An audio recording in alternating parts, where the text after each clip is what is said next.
Hebrews chapter 9. Then verily the first covenant had also ordinances of divine service and a worldly sanctuary.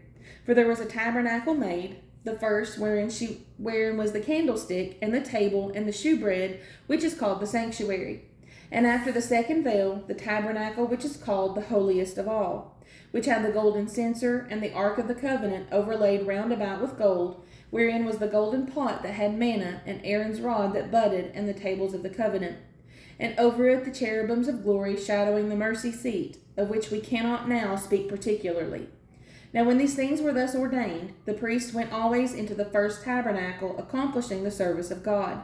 But into the second went the high priest alone once every year, not without blood, which he offered for himself and for the errors of the people. The Holy Ghost this signifying, that the way into the holiest of all was not yet made manifest, while as the first tabernacle was yet standing, which was a figure for the time then present, in which were offered both gifts and sacrifices that could not make him that did the service perfect, as pertaining to the conscience, which stood only in meats and drinks, and divers washings, and carnal ordinances, imposed on them until the time of Reformation.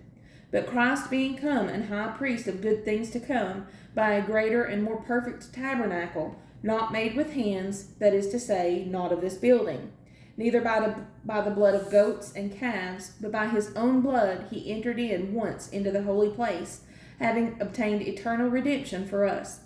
For if the blood of bulls and of goats, and the ashes of an heifer sprinkling the unclean, sanctifieth to the purifying of the flesh, how much more shall the blood of Christ, who through the eternal Spirit offered himself without spot to God, purge your conscience from dead works to serve the living God?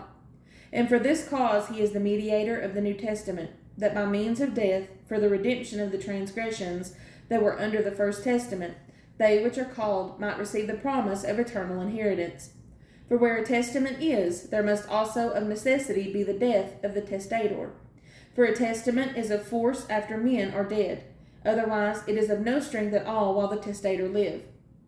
Whereupon neither the first testament was dedicated without blood. For when Moses had spoken every precept to all the people according to the law, he took the blood of calves and of goats, with water and scarlet wool and hyssop, and sprinkled both the book and all the people, saying, This is the blood of the testament which God hath enjoined unto you. Moreover, he sprinkled with blood both the tabernacle and all the vessels of the ministry. And almost all things are by the law purged with blood, and without shedding of blood is no remission.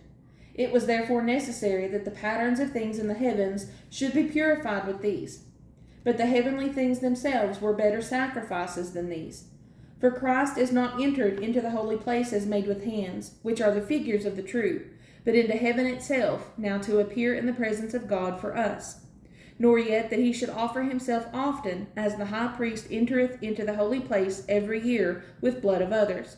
For then must he often have suffered since the foundation of the world, but now once in the end of the world hath he appeared to put away sin by the sacrifice of himself.